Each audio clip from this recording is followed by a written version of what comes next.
Hi everybody, I'm Bonnie Barker with BonnieBayCrochet.com, and you've come to video number 3 of this Orlaith Robe Sweater. I really hope you're enjoying this crochet along as much as I am. Now, if you've come to this video for the very first time and have not seen video number 1 or video number 2, please go to my home page and check out the introductory video as well as video 1 and video 2 so that you'll understand what's going on at this point. If you've come to this video, you should have the back, the front 2 panels, and the 2 arms, the 2 sleeves already crocheted. Now there is one step, it's an optional step. Personally, I didn't have a need to do this, but should you find a need to want to block your pieces into shape, please go ahead and do that before sewing them together. For those of you making the larger sizes, you may find a need to block especially the top or the sleeve caps, just to make sure that it is a shape that will be able to be eased in more easily into the project or into the sleeve space, okay? So anyway, I'm gonna go ahead and show you how to sew it together, and we're also going to work this wonderful ribbed collar all the way around back and forth. So we are on the home stretch, everybody. Well, if you haven't already, please hit that subscribe button, thumbs up, and that notification bell so that you don't miss any of the other new offerings that I have coming your way. And I have a lot of great things lined up for this fall and winter. Let's go ahead and get started. You're also going to need 3 large buttons, approximately 2.5 inches in diameter. Feel free to be creative with what you choose for this. All right, now that we have a stack of fabric pieces, it's time for us to begin sewing these together. You're going to need thread, sewing thread that is as close to your original color as you can find. Yes, this is very important. And you're going to need pins to pin the pieces together, or let me show you another option. This is something that is available at a lot of craft stores, and I'll put a link in the video description below if you want to try to find some of these. These are called knit picks. They didn't ask me the name of these. I might have called them crochet picks, but anyway, just a little joke there. So these are really great for piecing things together. Let me show you the first thing that we're going to sew in just a minute, but I just wanted to show you. First, going to need the back, and you're going to need the 2 panels that we crocheted. Now when you crochet these, when you sew these together, make sure that this part, which is the arm, faces outward as we sew these on, okay? The inside should go down for the neckline. So it's a small thing, but make sure that you pay attention. These go to the outside, and when you put these together on to the main piece, put the front side, okay, the front sides facing one another. Okay, so you should see only the back sides, and the arms are going to match like this. We're not going to sew this seam yet. We're not going to touch that one. We're only going to sew the seam across the top. And what's really nice about these knit clips is you can join where you want to sew them together. And as you line these up, make sure that you line this up stitch by stitch where the cables are so that it looks like one continuous cable from the front to the back. Okay, so go ahead and line those up, these together. I'm just going to use regular sewing thread and a needle. Some people, a note about that, some people may prefer to use yarn and a yarn needle. That's an option to you if you like. However, if you do that, I think you're going to find that your seams are going to be much bulkier, and you might want to actually just consider using thread for this particular thing. Okay, now that we have the back and the 2 front panels sewn together, notice that I still have the back side out. The front sides are facing inward. We are going to join our sleeves. Okay. Now these are, for the most part, reversible, but you may want to take thought into how you want the arm part to look, the wrist that goes over the wrist. If you want this side to be showing when it's completed, or if you want this side to be showing. I want this side to be showing where there's not that prominent chain showing. So what I'm going to do is, this is the front side, so I'm going to place it down so that the back side is facing up. And what I'm going to do is I'm going to open the part, and I'm going to go ahead and put a marker, and I am still using my knit clips here, and I'm going to find the seam, which is right here. So this is the center, okay? And on my sleeve, I'm going to find the center stitch. You can just do that by folding this in half, and it's right here. So now I'm going to line up the center of the top of the sleeve to that seam that we just completed here in joining the front panels. Okay, so I'm going to go ahead and secure that. And now what I'm going to be doing is I'm going to work in the stitches. I'm going to line up this underarm section here. Let me go ahead and clip that. And also the other underarm part on the other side. Now, no matter what size you have, you're going to notice that this is not going to line up exactly, okay? You're going to have to do what we call easing in the stitches. So, in other words, we are going to try to do this very carefully. You're going to have to work with it, but this will work out, I promise you, in the long run. All right, so let's go ahead and we're just going to kind of ease this in. And that's what's great about these knit clips, is you can work with it. You can take it out if you don't like it. It's easier to deal with, and you don't have to worry about stepping on needles and getting them embedded into your feet when you lose them in your workspace. Okay, so that looks about right. Okay, so this is, again, not going to be stitch by stitch, row by row. It's going to be more of an easing in, because you're going to want a little more give and take with the arm section. So this is perfectly normal. So I'll go ahead and line these up.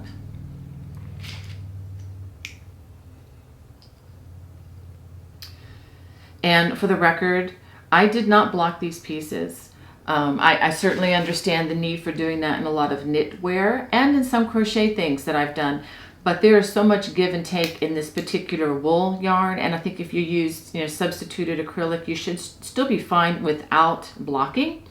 But if you're a blocker and you just have to do everything that way, by all means, give it a go. But I really don't think it's going to be necessary, especially since you're going to be easing in a lot of fabric with these sleeves. So let me hold this up for you so you can see the shape of the sleeve. So what I'm going to do with both of these, I'm going to sew the sleeves in first. That's the very, very first and most important thing that I need to do. Once I have completed that, then you have one long seam left, and that would be from this arm all the way up under to the underarm, and then all the way down the side of the sweater. Okay, so let me show that to you again. So first we complete the working in the arm. That's very important, okay? Then once you do that, then we fold this, still with the front sides facing the inside facing outward, and then we just one long seam from here to the underarm, and then all the way down the side of the sweater, and that should line up quite well. So go ahead, that's a lot of sewing. I'm going to be doing mine with needle and thread by hand. That's my preference. Again, if you wanted to use yarn, you can, but expect a bulkier seam when you do it that way. Okay, so let me go ahead and do that, and then I will show you the rest. After sewing this all together, you should have something that looks about like this with the back side facing. So now we need to turn this inside, or I guess right side out, and we just have one more thing to do, and that is to finish the band that goes around the front and the collar. Okay, so now we turn it with the right side facing. It should look a little bit better at this point. And so now we're going to start at the bottom, and I will show you how to do this. We're going to start down at the lower right side for the right-handers, and we're going to work, let me show you this. We're going to go up this side, around the collar, and all the way down. And we're going to be doing the ribbing for that part, and I'll go ahead and show that to you up close and personal right now. Now we're ready to begin the neckband, and we are going to start in the lower right hand. This is for the right-handed. Now for the left-handed version, you would probably need to start on the lower left-hand section of the sweater. Okay, this is part of the front panel at the very bottom. So I'm going to join with a slip stitch. I'm going to go ahead and make my slip knot. I'm going to join with a slip stitch, and I'm going to chain 2, and I'm going to work 2 double crochets in the first row end, and then I'm going to work 1 in the next. So what I'm trying to do here is to work approximately 3 stitches or 3 double crochets over 2 row ends, and that kind of makes it about even. But you're going to have to eyeball this and just make sure that you're crocheting evenly as you go. So see how I'm working that? So we're going to be working this all the way up the side, and let's go ahead and I'll just go ahead and show you. Up around the neck area, across the neck area, and then all the way down the left side, all the way until you get to the other end here. Now the number of stitches is not so important as the fact that you do this evenly. With the different sizes sweaters, there are going to be different numbers, and like I said, the number of stitches is not so much as important as the fact that it just looks even as you do this. So I'm going to go ahead and do a few more of these with you. Let me go ahead and make sure that this is focusing on the stitches and not the back matter there. There we go. So see how even that looks? If it looks, too bunched up, you need to try again, or if it looks too spread out, you need to try again. But again, if you just average about 3 stitches for every 2 rows of row ends, you should be fine. And now I just wanted to show you a little bit here. Let's go ahead and do 2 here. And then let's do 1 here. Okay, so that's going to work out well. So I'm going to work as I get to the double stitch here. I'll just work 2 double crochets there, and then 1 in that single crochet row end. So now that's pretty even. So go ahead and work this row all the way up around the neck and then all the way back down. Okay, now that I've worked this all the way across, it's time to go to row number 2. So I'm going to chain 2, and we're going to turn. And what I'm going to show you here for row 2, you're going to actually do for rows 2, 3, and 4. So you're going to do 3 rows this way. We're going to skip the first stitch, and we're going to work a front post in the next stitch rather, and then a back post double crochet in that next stitch. This is just your standard post ribbing, so we're going to alternate that all the way across. Front post double crochet and back post double crochet. Here you go, all the way across.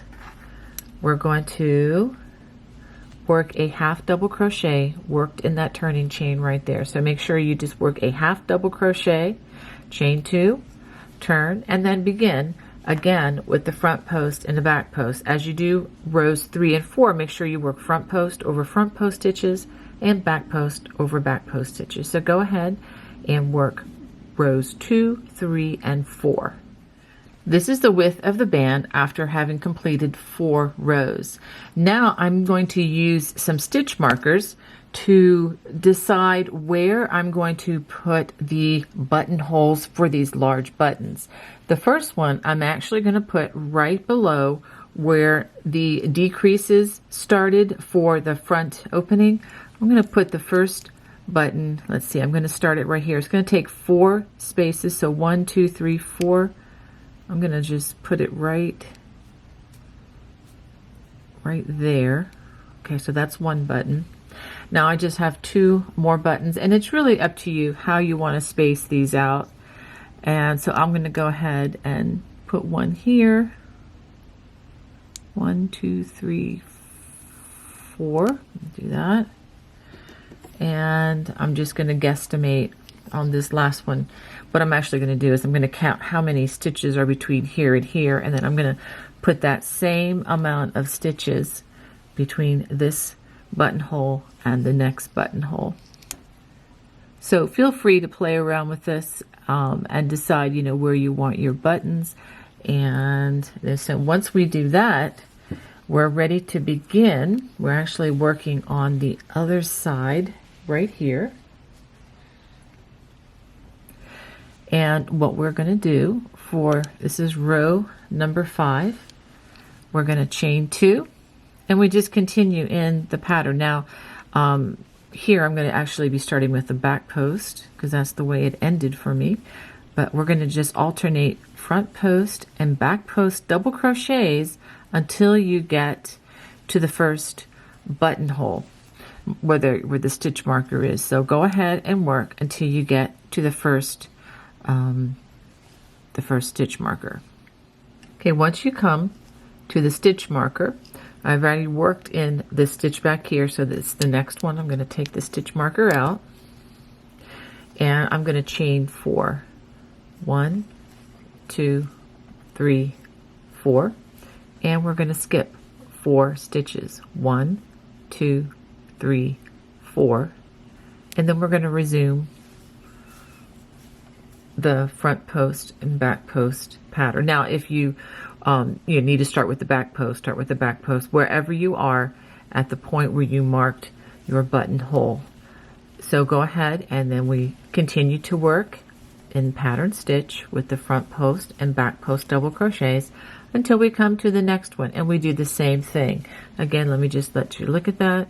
So we skip 4 stitches, 1, 2, 3, 4. We're going to chain 4, and then we just resume the pattern stitch. So go ahead and work that all the way to the end, making sure that you make the buttonholes where appropriate. Now, one other word about this: if you decide that you don't want to have buttons on your sweater, that's fine. Then just skip this part and just continue in the pattern stitch. If you decide to use smaller buttons, you can always adjust the buttonhole smaller, but I think you're going to want some larger buttons for this particular design if you go with that. Now to begin row 6, we begin it the same way with a chain 2, and we're going to work the post stitches again, front post double crochet, back post double crochet, all the way until we get to the first buttonhole, and then I'll show you what to do. Once we get near that buttonhole, make sure you work all the stitches right up until that 4 chain space, and when you get to that space, you work 4 double crochets in that space. It's 1, 2, 3, and 4. Notice I didn't work them in the specific chains, but just loosely in that chain. When we come back on the next row, we're going to be alternating front post, back post as we come back on the other row, and you're just simply going to work front post, back post, front post, back post over this, and it will keep in line with the pattern that is already established. So that's a little preview of what you're going to do after this row.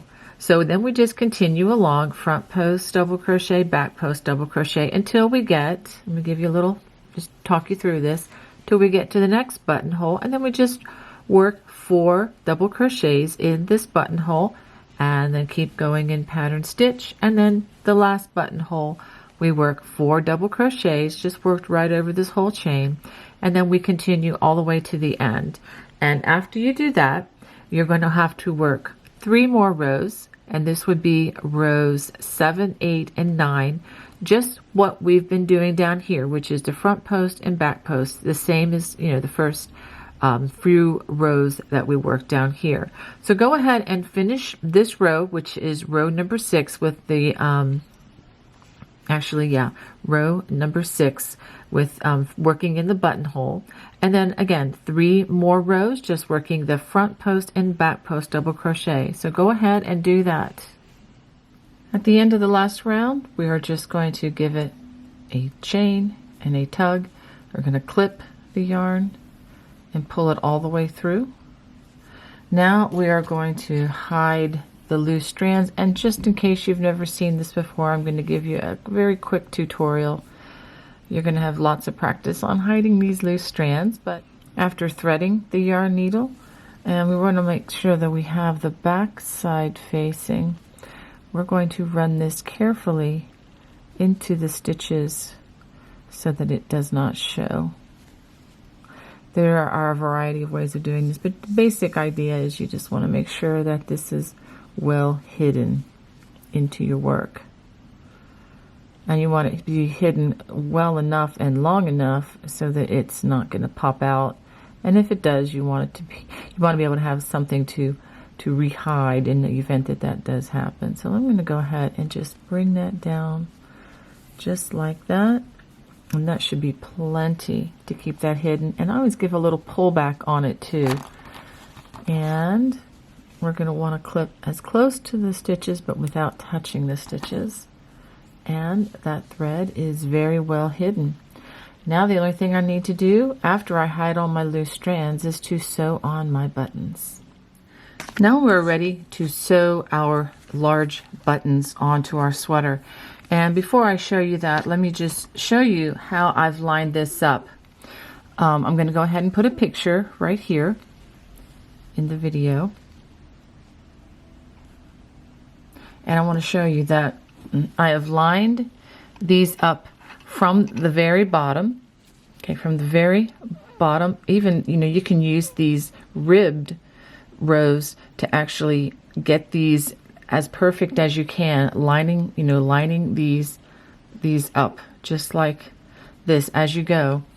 And opposite the opening, right about at the middle of the opening, across on the other side, I've decided where I'm going to put these buttons. And again, I'm using my knit clips to mark these spaces, and I carefully as I went down, lined these little ribs up so that I could add where the other 2 buttons should go. So this way it will make sewing these buttons on so much faster. Now you can use needle and thread to sew these on, but I'm actually going to use yarn since the holes are so large in these buttons that I've selected. Now if you choose buttons that have much smaller buttonholes, it's perfectly fine to go ahead and use thread to sew them on. So I'm just showing you that. So I'm going to go ahead and sew my buttons on just using the yarn like needle and thread, and I'm going to sew them, right in the center where these stitch markers are. Well, I hope you enjoyed making my favorite sweater with me. This literally is my favorite sweater. I've been wearing it for years. Again, if you did, please give me a thumbs up, and again, notification bell, and subscribe if you still haven't subscribed out there. Thank you so much for joining with me. If you ever have any questions, you know where to reach me. All that information is in the video description below. And if you can't see that, it's bonniebay@me.com. I would love to hear from you. Please feel free to post any of your progress or completed projects on my Bonnie Bay Crochet Facebook page and share it with others. Got a great group of people there that are super encouragers, and I personally would love to see your work. Well, anyway, thank you again for just sticking with me. God bless. Bye-bye.